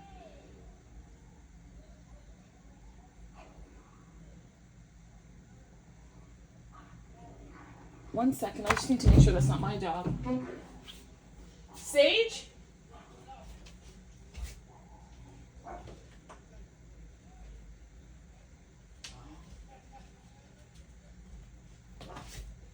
Okay, sorry.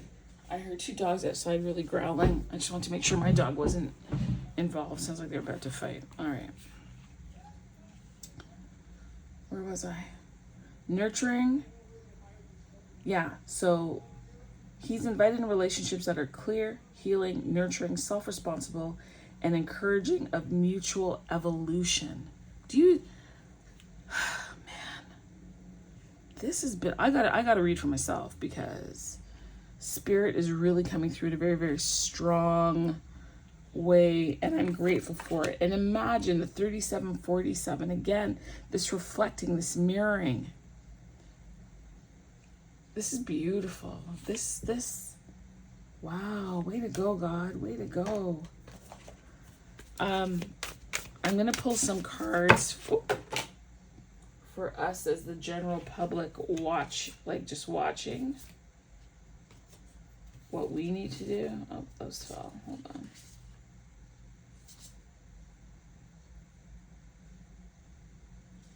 All right, well, these fell out while I was shuffling, so I'm gonna take them. So 5 of Knives. Wow, do you remember when I said to you that, oh my God, Look at this. Remember when I said to you, it's like a theater and we're what? Wow. This is too much. This is too much. This is too much. I talked to you about the masses in the theater. Here are these people here at the back in the theater. I talked to you about the sword. Sorry, not the sword, but look. I told you that this V was Drake, right? And let's just assume that, you know, this is Drake and he's got a V here. It's the two swords, but that's a V. And then down here, this is wild. And then look, someone in like the crown here. God and the angels, the spiritual realm is seated in heavenly places while we are in the theater, the masses watching the what? Whoa. Again, we're watching them battle it out. What's interesting here for me is the Son of Coins, right? Father and son. Again, a juxtaposition on the older woman and younger woman teaching your son. Again, here, even if you look at this image, you know, one person is smaller than the other. That is wild to me. That is wild to me. We have this 8 of Wands here. Just want to make sure everything's in frame. 8 of Wands. Wands is spirit. And we were also talking about love and the will. And so this is a battle of love and will as well.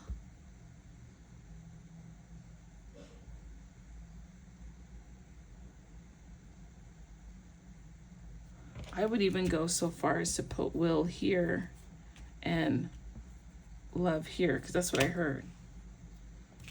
And then also we have, remember I said it's a public lynching. Jesus. We got the 9 of Knives here. There's no head. I almost feel like that, like putting your head in the water, like you don't want to see what's being shown to you. You need to see. You need to look. The 9 of Knives.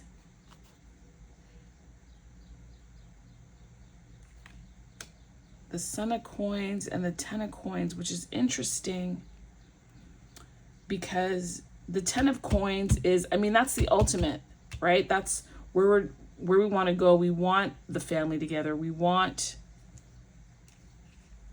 like, family matters. It matters. I'm gonna look at this quickly. So what are we? 5 of,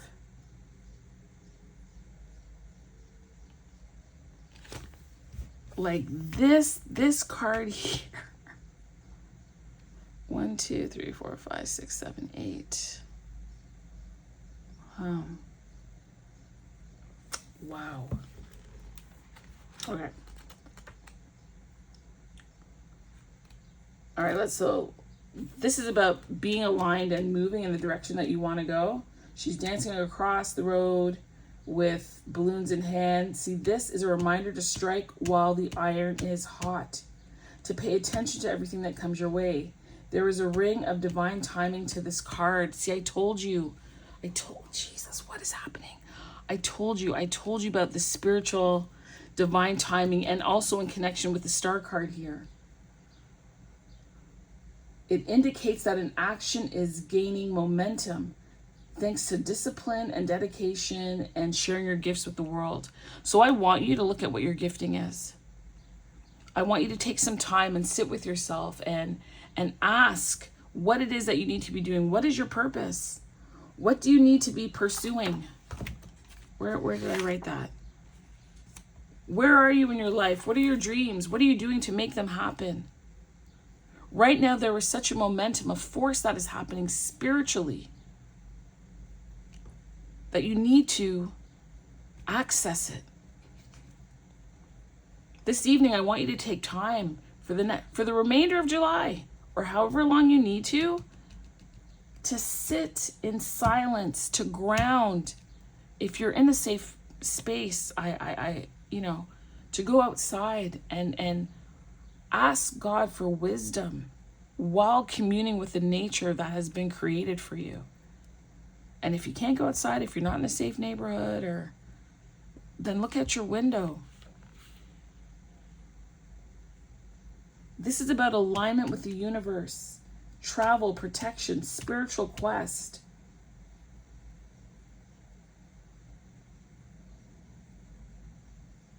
This is a positive time. It's a time of excitement. It is a time of change. It really is. Okay. What are we looking for? The Son of Coins.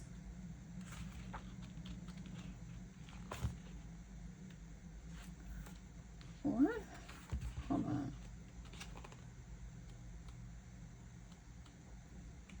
Oh, okay. I'm sorry, something doesn't make sense here. Okay. Here for the Son of Coins, it says persistence and manifesting. So whatever it is that you're manifesting and want to bring forward right now, this is an auspicious time to do so. There's a quickening in the universe. You need to know that. These two young men are doing, is it Copera on the beach? It has an energy of survival and allowing participants to be psychologically, spiritually, and physically resilient. There was a call for you to do that. When I started this reading, I talked about you needing to be emotionally, mentally, spiritually, physically, financially, right? So it's important for you to find out what your purpose and what your gifts are. And if there's a way in which you can provide for yourself to fulfill your own dreams. It says here, the Son of Coins works hard towards security and plenty with practical, driven, and persistent patience. It's about dedication and determination towards your goals, your dreams.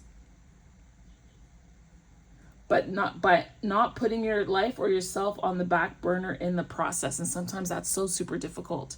I think on a level that we've gotten very comfortable with the way things are. Some things we don't like, but I don't know that we're pursuing hard enough. We have to get back to pursuing. We do. Okay, Google, give me the definition of wade. I heard wade in the water.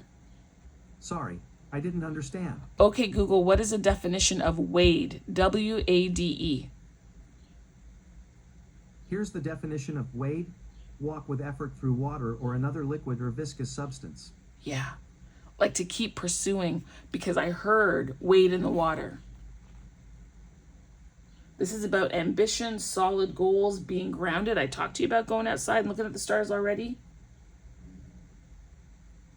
It says here, it talks about being debt prone and negative financial mindset and people draining you. Okay?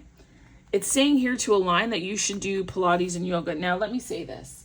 You might be a person who believes in God watching this. And, I've heard, oh, yoga's wrong. You're bowing down to whoever the hell. I don't know the names of those other gods, right? I am of the mindset that God is ever present. I am not worried. I am protected. I can do whatever damn pose I want to. You're not going to attach to me. No spiritual entity has any say-so in my life whatsoever. Honestly, they can fuck off. That's how I feel. I know I'm protected. I know I am guarded. I know this. As sure as my hands are touching I know this.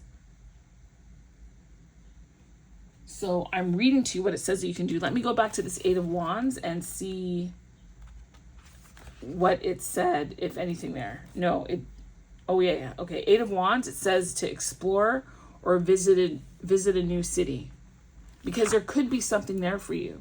The smallest thing, this reading evolved because I paid attention to the smallest sign, the smallest signal.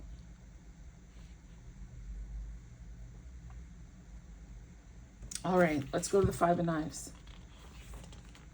I love this deck. I've maybe only used it like twice. Like there's a lot to learn because, you know, they do their deck a little differently. This Five of Knives, winning at all costs in conflict. Two individuals as a third watches from his throne.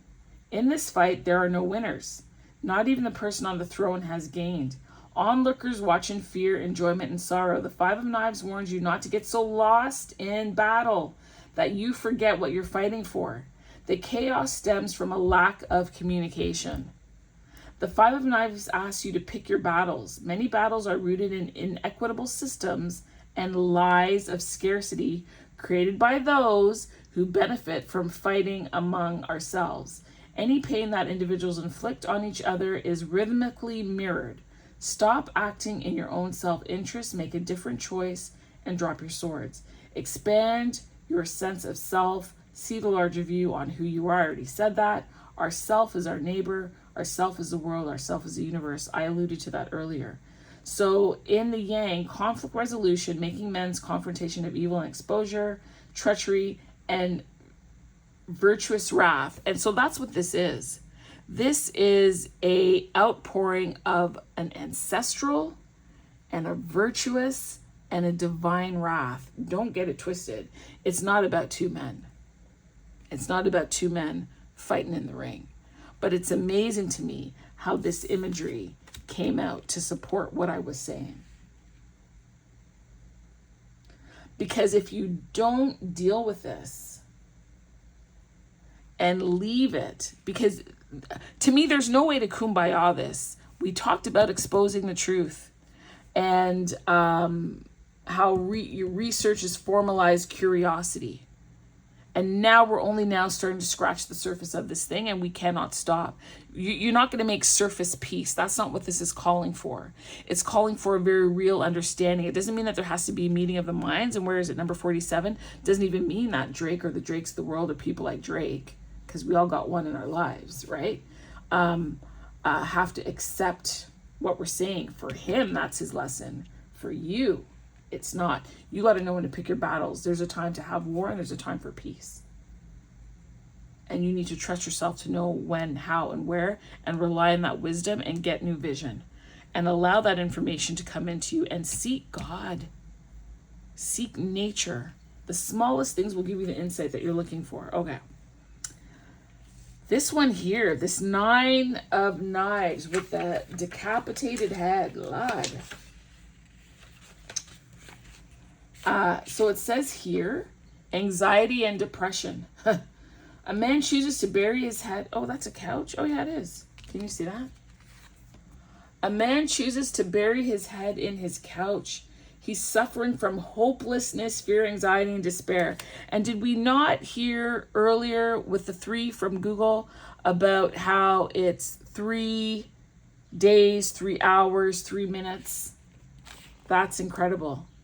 And it talked about how hopelessness is instantaneous.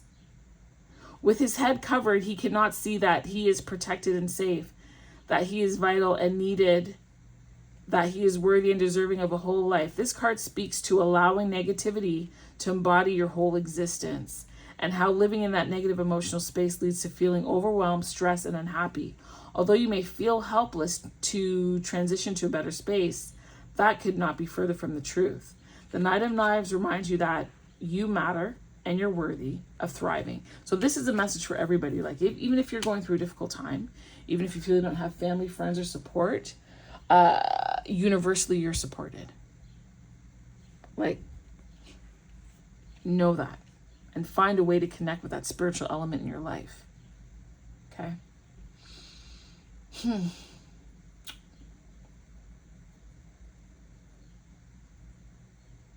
You need to see and know your whole self, honoring your shadows while understanding that you exist beyond them. I think it's funny, and we talked about the mirroring and being on a continuum. I believe Kenny has done a lot of this work, whereas Drake is only about to start to do the work. He hasn't started, but he's been thrown into it. That dark night of the soul don't play.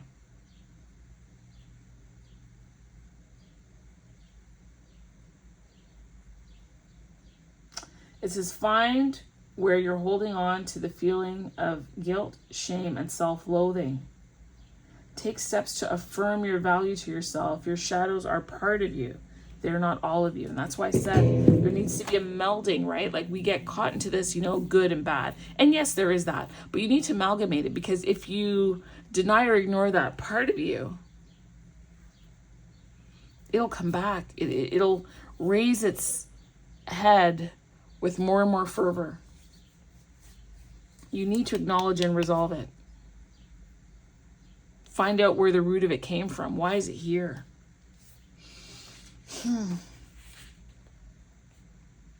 It says to ask for professional help with anxiety or depression,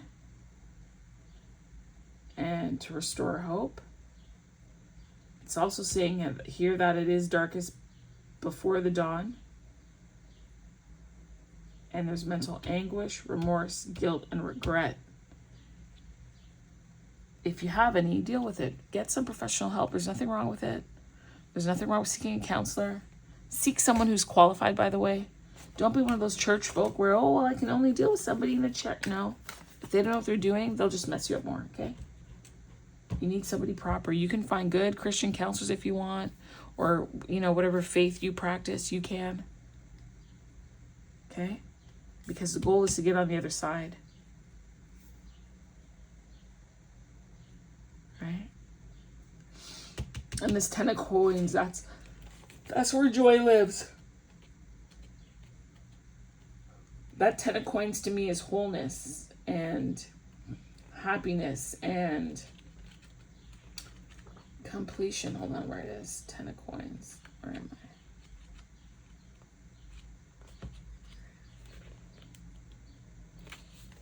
Right, so this 10 of coins card, that's beautiful.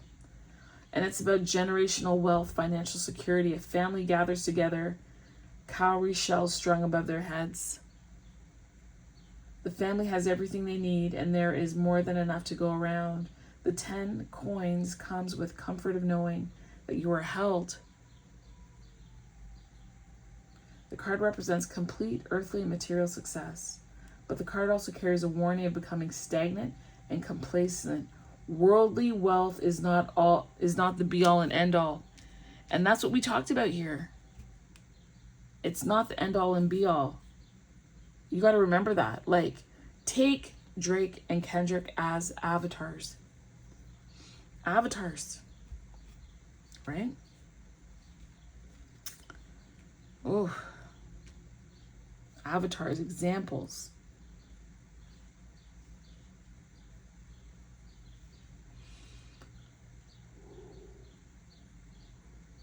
The family is building its legacy and knows that real wealth extends far beyond funds. They're working to leave their descendants better off. Remember, I talked to you about the ancestors already. Isn't it beautiful how we started from a spiritual perspective, the ancestors, the Loas, the spirits, and now we're culminating and bringing all that down to here, because there is the earthly realm, the mid-heaven, and the spirit. And that's culminating here. This is love and will personified. From the lovers to the discontent to harmony, stability, community. This is like the journey. This is the personal journey we, in a way, all have to take. And you're brave enough to do it. You are. You're brave enough to do it.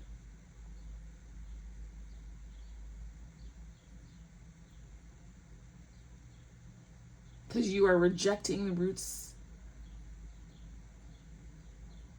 of heritage, challenges of wealth, shameful legacies, and broken families. Like, it says that right here. Like, this reading is fantastic. Not because I did it, but the way in which the message came out and how it evolved in the images and how we're closing off with this message. This is about gathering and plenty and old money and legacy and tradition and generational wealth and the canceling of challenges and wealth and shameful legacies and broken families and not knowing your roots and heritage and rejecting it for someone else's, right? Rejecting your own heritage. His heritage is different, but he rejects it to try and jump into something else that is not his. If anything, we need to really value and treasure what we have. We do. To align, here it says to write letters to everyone who's ever been important to you and send them or give them back to the earth. So you can send the letters to whoever, mail it to them, or you can bury it or put in the sea. My kids and I, like on New Year's Day, we write letters and we put them in the form of boats, and then we send them off into the lake to go wherever they gotta go. But this was wow. Wow. Wow. Wow. Wow. This was incredible. Incredible. Holy moly. Thank you for listening. So appreciative of being able to do this reading. Thank you so much. Thank you so much. Thank you so much. Thank you so much. God bless you. Bye.